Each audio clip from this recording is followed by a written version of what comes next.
Good afternoon, I'm Matt Recker. And I'm Evan Mathias, and this is a special presentation from the MediaPlex.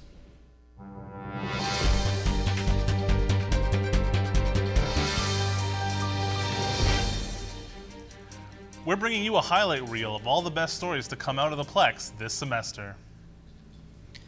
Tax season is still upon us, and many people are asking themselves the same question. Should I file myself or pay someone else to do it? I did some research to find out the benefits of both. Crunch a few numbers, organize T4 slips, and call it a day. For others, it is a task they struggle with and use the assistance of an accountant to complete. Ian Murphy is a tax partner at Miles & Co. Chartered Professional Accountants. He deals with a number of clients every year filing their taxes. It always feels like it's the busiest you've ever been in your life, but every year I think is pretty much about the same. Murphy says that while returns aren't rocket science, there is justification for getting a professional's help. There are always situations where expertise is needed, but I'd say 80% of the files out there, people could probably just do them themselves without too much pain. But the way that I always talk about it when I'm discussing my fees is that I could drywall my basement. I don't want to drywall my basement. I'd rather pay someone to do it. According to Tracy Jones, filing her own taxes each year is beneficial in a couple ways. Besides the financial gain, which is first and foremost, I don't know, it keeps your mind sharp as far as I'm concerned. And I don't know, it just keeps you in touch. I'd rather do it myself. It's very simple, it's very basic. Murphy says that filling out returns doesn't take long, generally only a half hour. So if filing isn't a difficult process, then why do so many go to different tax centers every year for assistance? Murphy and Jones each drew different conclusions. I think it's one of those things where people just assume it's a lot worse than it is. So sometimes you go through that one painful audit, or you miss something the one year and you get dinged with something, or you have a bad tax repair at some point in time, and that kind of hurts you. I'm thinking maybe time, because people are just so busy, especially if they've got children and they're always running here, there and everywhere. It's easier just for them to just collect everything and just hand it off to somebody else. 2 weeks ago, Catherine Lucier and Rodney Brown were arrested for allegedly possessing crystal meth. On Wednesday, April 7th, the two were stopped by police on their e-bikes on Highland Ave, where police found 7.3 grams of the drug and $1,700 cash on Lucier. It's definitely a rarity to see an incident where it's e-bikes involved, but we encounter a lot of different stuff every day, right? So it's just another thing that happens. Lucier has been charged with possession with intent to traffic, and Brown has been charged with breach of recognizance. For those of us less legally minded, breach of recognizance is a failure to abide by a judge's ruling after being released from court. One man was taken to hospital after being attacked by two people with a baseball bat April 2nd. The assault was captured on video by security camera from a nearby business. Police say the man was attacked on the 4000 block of Seminole Street. According to police, one suspect was later identified and turned himself in. Kenan Ball has been charged with aggravated assault and one count of assault with a weapon. The second male, we weren't able to identify him at this point, so that's why we released the video. We're hoping that reach out for the public. If anybody has any information on the second male that was involved in the attack on this male, if they would call us or call Crime Stoppers. School boards across Ontario have been under fire for their controversial new sex education curriculum. Sean Frame gives us the details. Ontario is receiving a revised health and physical education curriculum for the first time in 17 years. Not everyone agrees with the change, but Windsor-Essex Catholic District School Board Associate Director of Education Kathy Gelm urges parents to view this as an educational experience rather than a how-to handbook. What it is an explanation with relevant, current answers to questions that kids ask that become very difficult for adults to put into words when they're put on the spot or when a topic comes up that's normally been taboo in the classroom. Ben Dollar is a father of 5 children and says the updated curriculum keeps up with the modern day. I mean, we teach them where their eyes are and their nose is. Why not teach them everything, right? And you talk about it in a real scientific, a real analytical manner, and I think it'll only help the kids develop and be a little more mature about it sooner. The new curriculum will be instated in September 2015. Some of the lessons that the curriculum highlights is grade 1's learning about human anatomy, grade 3's learning about same-sex couples, and grade 8's learning about sexually transmitted infections. To see this full updated curriculum, visit the Ontario Ministry of Education website. I'm Sean Frame, MediaPlex News Now. As drones become more popular, the law has been struggling to keep up with the growing technology. Sean Garrity gives us a bird's eye view of the situation. It's the 21st century and cars are not flying yet, but this machine can make you feel like we're not far off. This new piece of technology can deliver a pizza, drop a nuclear bomb, or just fly over the Ambassador Bridge. Say hello to the drone. Most come equipped with 4 propellers, a remote control, and a computerized viewfinder to see where you're flying. The drifting robots are gaining mass popularity in Windsor. The angles that I do, you have to do it from an airplane, and the restrictions on an airplane are 1,500 feet, and you're not seeing the same product. So I take this, I fly it up, and I can bring it right to camera in real time or just in a matter of minutes. That's real estate agent Paul Roulard. He uses his drone for videos of nature and landscapes. He said of recent, the machine has been a great advertising tool to sell houses. We're building technology within the real estate realm. People are on their computers, they want to see more information right now. Everything's at their fingertips. More buyers are searching the computer rather than calling a realtor firsthand. So we're going to give that image to them immediately. In the past, photographers piloted the high-flying robots, but it is now the future, and everybody wants to cruise the sky. But there are strict guidelines that must be followed. Transport Canada regulates all laws pertaining to unpiloted vehicles, and since planes and drones share the air, one of the laws states drones must keep at least a 9 kilometers distance from any airport. Phil Roberts, Director of Operations at Windsor International Airport, said he understands why drones must keep their distance. So even though the drones aren't very big or very heavy, the difference with a drone that is hit by an aircraft is that the aircraft is moving at significant speed. And speed exaggerates the amount of energy that is then transmitted to the body of the drone and to the aircraft itself. To stay out of harm's way, here's a map showing a 9-kilometer radius around Windsor International Airport of where you can and cannot fly. Do not fly higher than 90 meters. Do not fly over bridges, special aviation events, or airways. And never fly over controlled airspaces. Violators can receive fines for up to $15,000. So if you're going to fly a drone, the best advice is to make sure you know the rules and follow them. The value of the Canadian dollar has dropped drastically since last year. While this might worry some Canadians, it's not all bad news. MediaPlex reporter Justin Prince gave us his 2 cents. The Canadian dollar is expected to drop to its lowest point since November 2007, but according to some, the lower Canadian dollar is a good thing for the Windsor economy. Since February 2014, the value of the Canadian loonie has decreased by more than 10%. As of February 25th, that same value is less than 80 cents US and has been that way since January 29th. As well, banking and investment corporations are projecting the value to go as low as 69 cents US. But Windsorites say the lower Canadian dollar is not all doom and gloom. Well, actually, it's good for us. I'm a tool maker, so most of our tooling from our manufacturers goes stateside.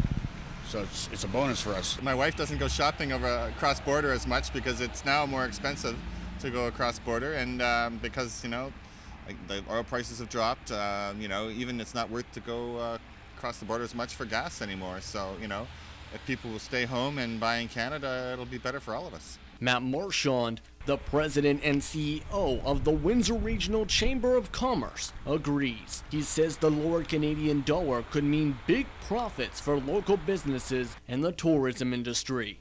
Well, on balance, it's a positive for the Windsor, Essex, and Southwestern Ontario for that matter. The low dollar will encourage people to come over from the U.S. to Windsor, Essex. At the same time, it will make our manufacturing sector more competitive. It will help our exports. And at the same time, it will have a dampening effect on an issue here of cross-border shopping, which will be helpful to our local retailers. Now, the value of this one small coin, of course, can change over time, whether you spend it on a loaf of bread or a bottle of water, and could also not mean that much for some. But for Windsor and Essex County, the value of this coin can mean more business in the near future for the region. For MediaPlex News Now, I'm Justin Prince. St. Clair College will have a new president this year. President Dr. John Strasser is retiring after 15 years of service. He is passing the torch to Patty France. France previously served as the vice president of college operations. I do have big shoes to fill, and John has been a friend and a mentor, and he came at a time where the college needed to do certain things from a facility perspective, from a community perspective. I think our needs are evolving. I think from a facilities perspective, we have the capacity that we need. I think we need now to concentrate on academic quality and accreditations, and need to focus on things that are more near and dear to the students from an educational perspective. Now let's take a look at the weather. We can expect cooler temperatures this week. Today there is a risk of thunderstorms with a temperature of 16 degrees Celsius. Later tonight, the sky is looking partly cloudy with a low of 6. Tomorrow we can expect much of the same with showers and temperatures of 10 degrees. Now moving on to some local sports news. The Windsor Express split the first 2 games of the National Basketball League of Canada finals against the Halifax Rainmen. The Express took game 1 of the final 113-104, but dropped game 2 100-93. Game 3 goes Thursday in Halifax. Games 4 and 5 will also be played there, and if the series requires games 6 and 7, they will be played back here in Windsor at the WFCU Centre. The Edmonton Oilers may not be in the Stanley Cup playoffs right now, but they have to be feeling like winners. The Oilers won the NHL draft lottery for the 4th time in 6 years, gaining the right to draft the consensus first overall pick, Connor McDavid, at this June's NHL entry draft. The Oilers were the 28th seed this season and had an 11.5% chance of winning the Connor McDavid sweepstakes. A local MMA fighter took his talents overseas to Japan to participate in a reality TV show. Chris Mayu reported on the young fighter, and we think you'll get a kick out of this story. A mixed martial arts fighter has been training for a moment like this for years, and now his time has finally come. TJ Laramie started training at the age of 13 after his father introduced him to the sport.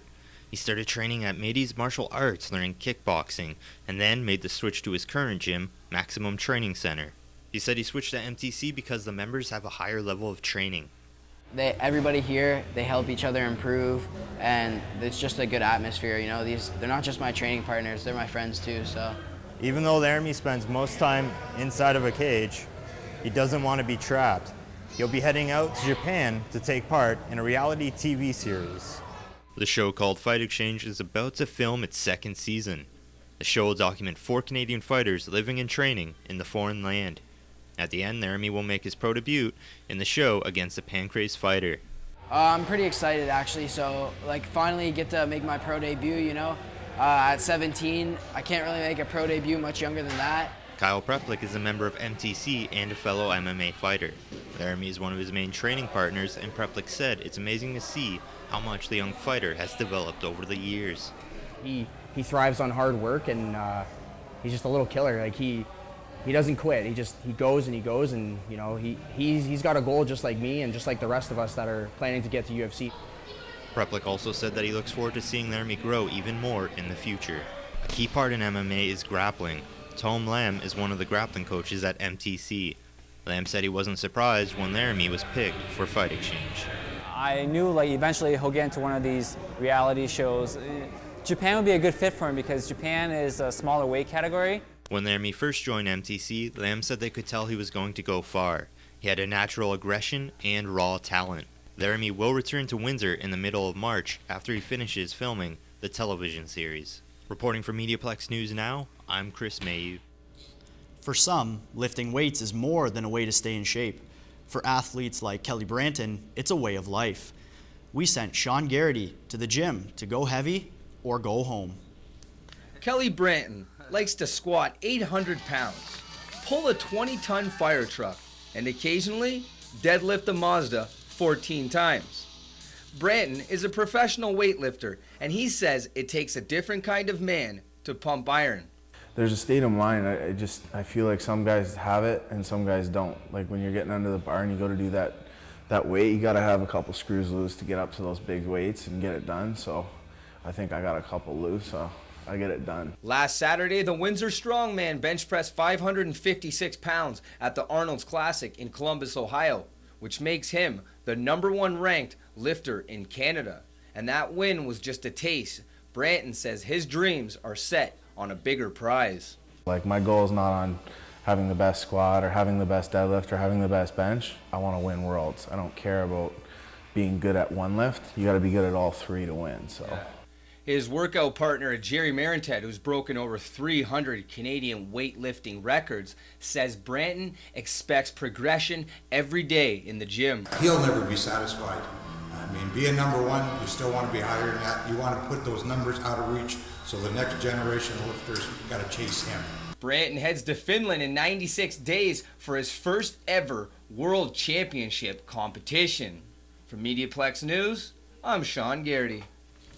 While you might not look like the guys in the previous stories, you can still stay in shape from your own home. Sean Garrity was in studio demonstrating how to do your body justice. Hi, I'm Sean Garrity, and we're in the MediaPlex with Justice Fournier, and he's going to show us how to stay healthy at home and do some couple little tips, couple little push-ups to keep healthy and have a nice exercise at your own home. How's it going, Justice? Hey, brother. How are you? Thanks for helping me in. No problem. So, what are we going to do today? Well, today I'm going to just give you some general tips, right? My name is Justice. I own Just Training, and Just Training is about staying in shape as a lifestyle. So we look at the world like a workout, right? So you don't need a machine, you need a bench, or you need your couch, or you need something just at home to actually do your workout. So I wanted to start out by showing you a couple different kinds of push-ups. There's multiple ways to take the push-up and evolve it into a more sophisticated exercise, right? So I just wanted to get you down here. Okay, we're going to start by doing a simple push-up. The classic push-up is having your head over your hands. Okay. Now your hands are forward. This is a normal mistake. As people try and do hands different, it's just not going to work properly. What you want to do here is engage the chest. So our first push-up is a normal chest push-up. Head up and look up. Now, if we want to, why do you keep the head up? I feel that's a very important point. Well, I can't breathe when I look down. If you notice, my talking changes as I change my neck position, right? So looking down at the floor is going to do you a disservice. All of a sudden, you're building lactic acid, and you're getting sore, but you're not developing muscle. So getting sore is not the idea. You're trying to train it. So now, if we wanted to change this, right there, that's hitting your chest. I'm really in a good chest position. But if I want to change it, I want to hit more of my triceps. All I got to do is bring your hands in a little closer. Now tuck your elbows back. So when you tuck your elbows, you're having to use your tricep strength to get up the push-up. Now, if I want to do more of a shoulder, I want to do called a Hindu push-up. Bring them a little bit wider. Okay. Now go forward like a yoga position, and then push up and let your back completely arch. Now you're getting a stretch. Right. So now you're using your shoulders, and you can push it right out into like a downward dog position for yoga. So if I do something like this, we're getting a full stretch for your back. You're using your shoulders and your tricep strength all at once. If I want to do the same thing, like if I want to hit triceps in a different angle, doing something like a triangling your hands. And now look how hard. Those are a lot more difficult. Right, so you can change difficulty as you go. Fix this. There you go. And so what we would do now is to understand how to hit a chest differently. If I put my hands on chairs, I've now created an incline situation. If I put my feet on the chairs, I've now created a decline situation. So now every time you push down, you're going to work your lower chest. Every time you push up, you're going to work your upper chest. I had a trainer. He told me sometimes when he does it, what is it when you put your body and you go a little over, like, you know what I mean, instead of this? Well, what you're doing more is a plank on that moment. Like what he's getting you to do is engage your abs and engage your core. Right? Anytime you're holding your abs, so if you're just holding here, it's called a push-up plank. Or you can do a plank here. Right? And a lot of times what people do is they'll go, this is an actual exercise where you go from a push-up plank to an elbow plank. So what is that? I feel that's working out kind of my arms too a little. Well, you're working your arms, you're holding your abs, you're pushing off with your shoulder and your chest. You're having to constantly, this is an exercise here where you're balancing. You're using your abs to balance. Right? So every time I take a hand off and touch your other side of your chest. See the balance? Now hold yourself completely straight. Right? So this is engaging your abs. I can feel it right now. I feel it right through my tricep. When you're talking about mobility for life, the core is the thing that you have to constantly engage. Right? It's where you store your body fat first. It's where you get weak first. So if you're focusing on exercises like the push-up, the crunch, the sit-up, basic exercises that can work your core, squats for mobility, lunges, stairs get very, very treacherous as you get older. So being able to make sure that you're doing simple lunges and simple squats, keep mobility going as a person. That's the kind of thing that you want to focus on as a home style fitness. So how many push-ups can you do in a row? Well, we just did a competition, Push-Ups for Poverty. Yeah. I videoed 100 push-ups in 60 seconds, I did. And we did, as a team, 3,300 in an hour. So I did 550 in 1 hour. Wow. It's the most I've done so far. You want to have a little push-up off right now? I'm in. All right. I don't know if I'm going to be able to do as much as you, but... Head to head, All let's right, go. let's do it. All right, I'll try as much as I can. All right. You go, I go. All right. Oh my God, you're way faster than me. Go for it.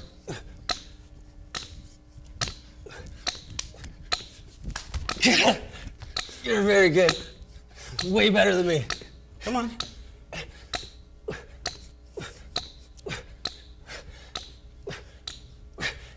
I think I'm done. That's where you get started.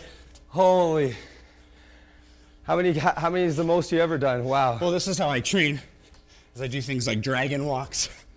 Wow. So you're changing the angle. Okay. Or walking sideways. It's a challenge. All right. Well, that's all the time we have today. I'd like to thank you for coming in and doing this. And if you can tell the audience where you can be reached at. Hit me up on Facebook, Justice Fournier, Joint Ventures, or Just Training is how you get a hold of me. Just Nutrition and Just Supplements are also companies we own. If you need food, supplements, or training, that's my game. Call me. Thanks once again, Justin. This is Sean Garrity, and we just taught you how to stay healthy at home for free. Furious 7 has taken a commanding lead in the box office race. Not only is it leaving other films in the dust 32 days after its premiere, it is now one of the highest grossing films of all time. Appropriately enough, the film is now 7th highest grossing film worldwide, earning more than $1.1 billion. Furious 7 is still in theaters. It will have to earn another $62 million in order to pull ahead of Iron Man 3, which is currently number 6 on the list. How do you listen to music? On your phone or iPod, or maybe on CD? A growing number of people like to keep it old school. I took a look at the world of vinyl record collecting to see if the trend is still spinning. When the needle hits the groove of a vinyl record, most people hear the hiss and the pop, but some hear a different sound. Some people collect vintage records for the fun and the nostalgia, but it can also be a moneymaker.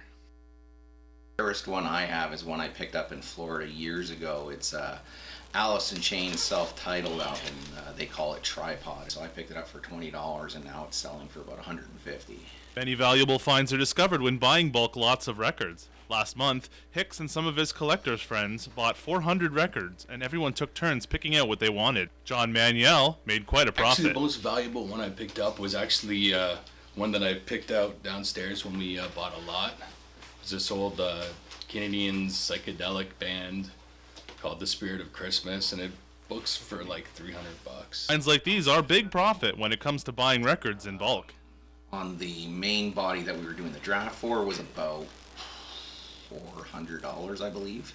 Bulk lots aren't the only place you could find rarities. Local record shops like Dr. Disc in downtown Windsor are a great place to find hidden treasures. Just keep coming into your favorite record store and digging through the bins, and you won't miss out on any opportunities that way. You always can find some buried treasures. Though Manuel and Hicks made some nice profit off of collecting records, they have similar reasons for their love of the classic format. I like it because I like holding something tangible in my hand, and it's really fun to listen to. It's tangible is the main reason for me. It's something to hold, something to lose yourself in. Nicolas Cage may be putting Windsor in the record books, and he doesn't even know it. One local artist wants to turn his iconic face into a national treasure. I refuse to believe that. But what Hollywood actor Nicolas Cage may be coming to Windsor. Well, his face anyway. Local artist and entrepreneur Thomas Malone wants to break a Guinness World Record for the largest mosaic ever, and he can't think of a better subject than Nicolas Cage. Initially conceived, I realized it was initially conceived as a aha, ha ha ha moment. I was driving in the car, and it seriously just came to me, and I thought, this would be so funny. Why did Malone choose the infamous actor as his muse? There is a fascination with Nicolas Cage that the internet seems to have and myself included. And I think there's a couple reasons. One is because he's not active on social media at all. So there's this mysterious allure. In order to break the record, the Mosaic would have to be over 21,600 square meters, or according to Malone, about the size of 4 football fields. You might be asking yourself, what would something like this cost? Malone is funding the project on Kickstarter and hopes to raise $52,000 in a month. As of Friday, February 10th, the Kickstarter has raised over $22,000. Contributors can get some unique rewards like a cage pendant, a deck of cage playing cards, a t-shirt, or even a mug emblazoned with the iconic face. Malone will need 180,000 pictures for the Mosaic. He is currently scouting areas to install it, but as the Kickstarter is only days old, nothing is set in stone. Nothing's finalized yet, and it won't be until the project is completed. Will the project ever come to fruition?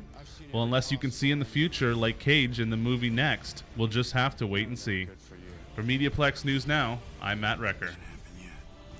When Comic-Con was first created, it was specifically for comic book fans. Over the years, the cons have changed into something more. MediaPlex reporter Chris Mayu drew these conclusions. Conventions now offer more to attendants than just a chance to buy comics and meet artists. You can now meet pop culture icons, try out unreleased games, and even get tattoos. Tony Gray is a local comic book publisher who created the incredible Conduit. Gray has attended a variety of different conventions that range from small ones to big ones. The smaller shows, it's a lot more compressed, it's a lot more personal.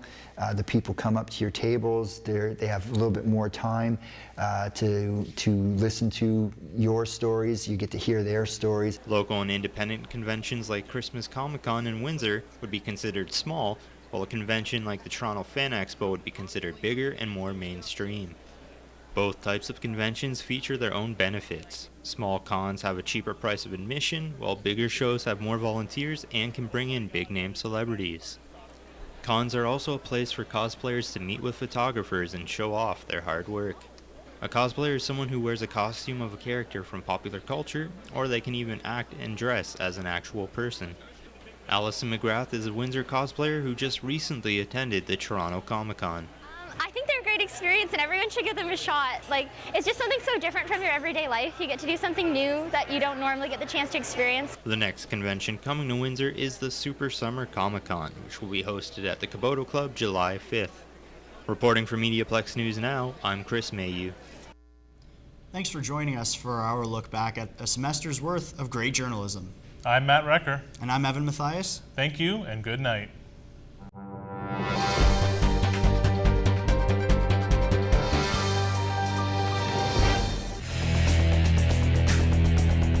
MediaPlex News Now is a production of the St. Clair College Journalism Program.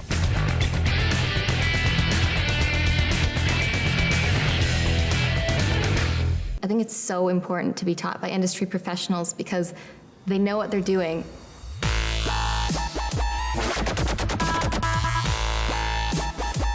And they're not just teaching because they read it in a book somewhere. They're teaching because they've lived it.